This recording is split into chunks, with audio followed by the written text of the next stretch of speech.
반갑습니다. 말씀과 함께 하루를 시작하는 주님의 백성들을 예수님의 이름으로 축복합니다. 2024년 9월 6일 금요일 오늘 주신 말씀은 열왕기하 3장 13절부터 27절까지입니다. 그러나 엘리사는 이스라엘 왕에게 말하였다. 무슨 일로 나에게 오셨습니까? 임금님의 아버지와 어머니의 예언자들에게나 가보십시오. 하고 말하였다.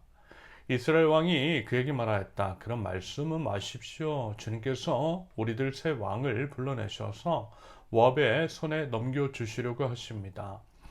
그제야 엘리사는 말하였다. 내가 섬기는 만군의 주님께서 살아계심을 두고 맹세합니다. 내가 유다 왕 여호사밧의 치면을 생각하지 않았더라면 요람 임금님을 염두에 두지도 않았을 뿐만이 아니라 임금님을 쳐다보지도 않았을 것입니다. 이제 나에게 검은 고를 타는 사람을 데려오십시오.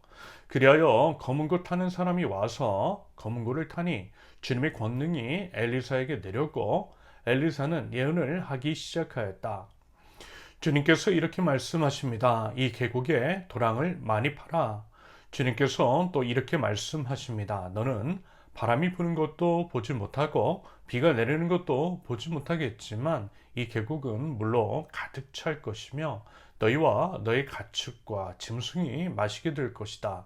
그렇습니다. 이런 일쯤은 주님께서 보시기에는 너무나 가벼운 일입니다. 그러므로 주님께서는 모압을 임금님들의 손에 넘겨주셨습니다. 그러므로 임금님들께서는 요새화된 모든 성읍과 모든 아름다운 성읍을 치실 것이고 모든 좋은 나무를 쓰러뜨리며 물이 솟는 모든 샘을 막을 것이며 모든 옥토를 돌짝밭으로 만드실 것입니다.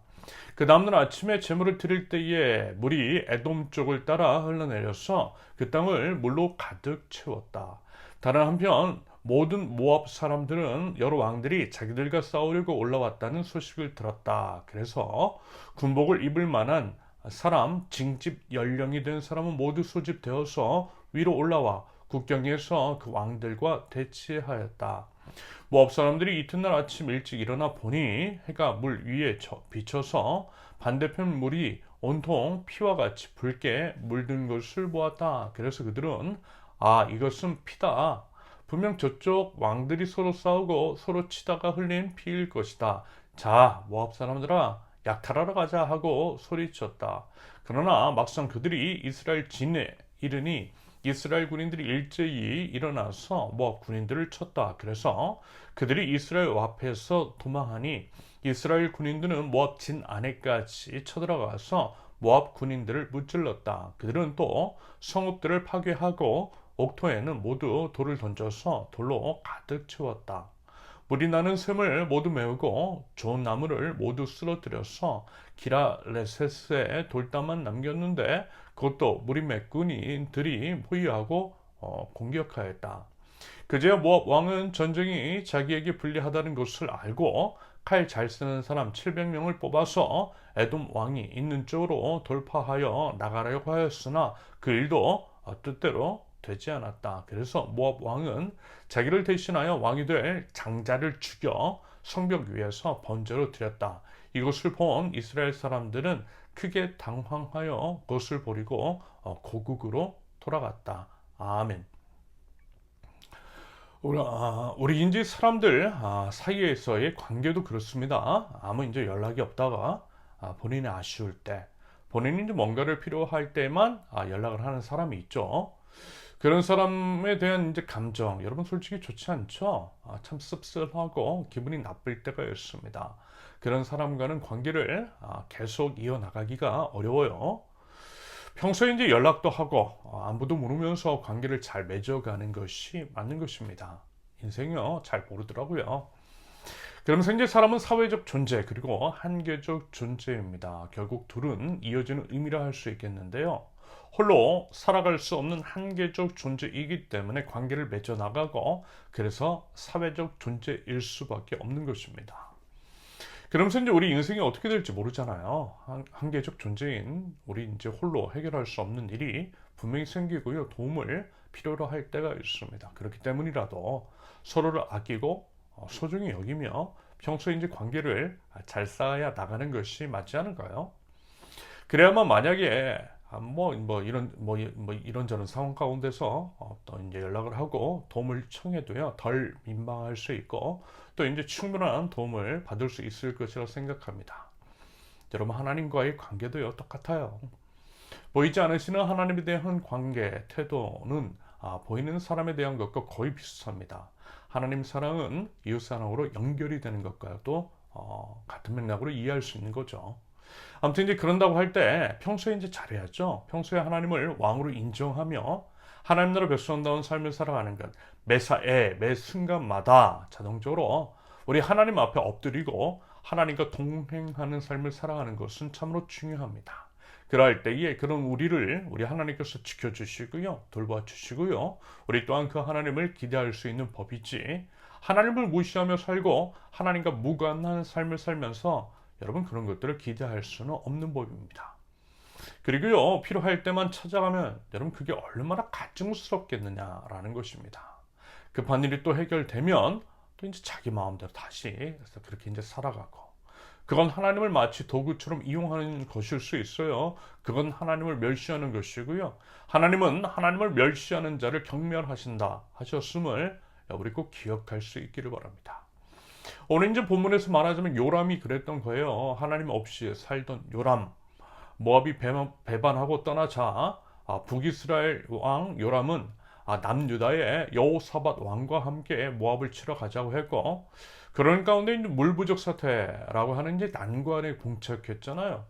그것의 이제 해결을 위해서 말하자면 그래도 이제 북이스라엘과 남유다 왕들을 통틀어서 나름 그래도 이제 괜찮다라고 하는 여호사밧 왕의 제안으로 엘리사를 데려오게 합니다.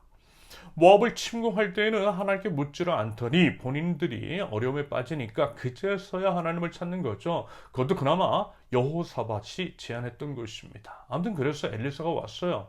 그런데 앞서 말씀을 드린 그대로 그런 뉘앙스로 엘리사는 질책을 합니다. 13절에서 요람의 아버지나 어머니 예언자들에게나 가보라는 말을 한 것은요 바로 그런 의미였던 거예요. 요람의 부모님 아합과 이세벨이 우상을 찾아갔던 것처럼 너 요람도 우상이나 찾아가지 왜 하나님 찾아왔느냐 하는 거예요. 뻔뻔하게 말입니다. 필요할 때만 찾아가고 뭐 이런 거예요. 그러면서 이제 다만 14절에서는 그래도 좀 나름 괜찮은 여호사밧 때문에 온 것이라는 식으로 이야기를 하죠. 안 그랬으면 고통을 이제 당하지 않던 오라고 하는 그 요청에 응답하지 않았을 것이라는 것입니다.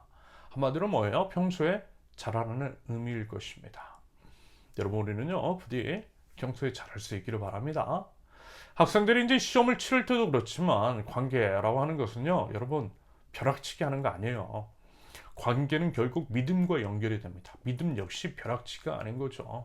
평소의 일상의 삶을 통해 꾸준히 하나님을 지향하고 하나님과 동행하는 삶을 살아가는 것입니다. 그것이 우리가 맺어 나가야 할 하나님과의 관계인 것이고 하나님과의 동행입니다. 여러분 꼭 기억하실 수 있기를 바랍니다. 고난 때문이든 도움을 구하는 것이든 뭐든 하나님께 나아갈 때 민망하지 않도록 평소에 어떻게 해요? 잘하는 거예요.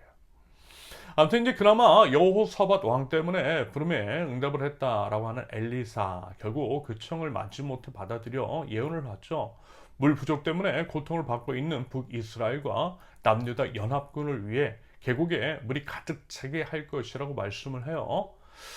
그리고 이제 분명하게 짚고 넘어가죠. 18절의 기록처럼 이런 일은 하나님께서 어떻게 해요? 보시기에 너무나 가벼운 일이라고 말입니다. 맞아요, 여러분. 하나님은 말씀으로 온 세상 천지 만물을 창조하신 창조주 하나님이십니다.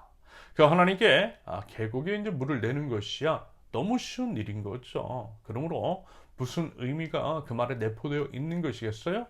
그 하나님께 어떻게 해요? 지금이라도 바짝 엎드리라는 것입니다. 진심으로 회개하고 하나님 앞에 나아가는 것이 살 길이라는 것입니다. 그런데 그 의미를 알아듣고 바른 반응을 보일 리 만무하죠. 참 복 없는 인생입니다. 그러면서 이제 하나님께서는 앞서 엘리사가 언급을 했었던 것처럼 여호사밧을 봐서 이 싸움 동안 승리하게 만드시는데 그것은 모압 사람들로 하여금 착각 및 오판을 하게 하시고 그래서 이제 함정에 빠뜨리심으로써 그렇게 만드세요. 근데 이제 여기서 이들이 이제 북이스라엘과 남유다 연합군이 승리한 이유 하나님께서 이제 그럼에도 그들의 손을 들어주신 까닭을 엿볼 수 있는 대목이 하나 등장하죠. 그것은 27절. 모압 왕이 자기의 큰 아들을 죽여서 번제로 드렸던 것. 인신공양이라고 하는 우상 숭배입니다.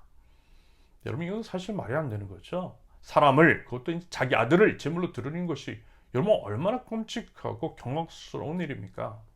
제가 이런 말씀을 자주 드렸어요. 우상은, 사단 마귀는 사람을 공격함으로써 사람의 원형인 하나님께 대항한다라고 말입니다. 그게 참 악랄한 수법이고 그렇게 인간을 희생양 삼아서 끔찍한 일을 저질러요. 하나님께서 그걸 정말 가증스럽게 여기시고 진노하세요. 말하자면 이런 모압이라는 것이고, 그렇기 때문에 모압을 심판하시는 것으로도 볼 수 있겠습니다. 지금의 북이스라엘과 남쪽에다가 예뻐서 그들에게 승리를 안겨주신 것은 아니라는 거죠. 여러분, 하나님 앞에 바짝 엎드리실 수 있기를 바랍니다. 하나님을 경외하고 평소의 삶, 매일 삶 속에서 하나님을 인정하는 삶, 그래서 하나님께 인정받는 삶을 살아가는 저와 여러분들이 있을 수 있기를 바랍니다. 그것이요, 여러분, 우리의 본분이고 우리가 살 길인 줄로 믿습니다. 여러분, 부디 그 믿음 가지고요, 믿음에 합당한 삶을 살아가는 하나님 나라 백성들 모두 되실 수 있기를 예수님의 이름으로 축원합니다. 함께 기도합니다. 하나님 앞에 바짝 엎드립니다. 평소의 삶 속에서 하나님을 경외하는 삶, 하나님과 동행하는 삶을 살게 하시며 저희 모든 삶을 통해 하나님께 영광을 돌리게 하옵소서. 하나님을 경외하는 것이 지혜의 근본이요 생명을 살리는 길임을 깨닫게 하시며 참 하나님과 그 아들이신 예수 그리스도를 아는 지식이 저희 삶 속에 충만할 수 있도록 하나님 은혜를 더하여 주시옵소서. 예수님의 이름으로 기도합니다. 아멘. 하나님께서 오늘 주신 말씀과 각자의 기도 제목을 놓고 우리 잠시 기도합니다.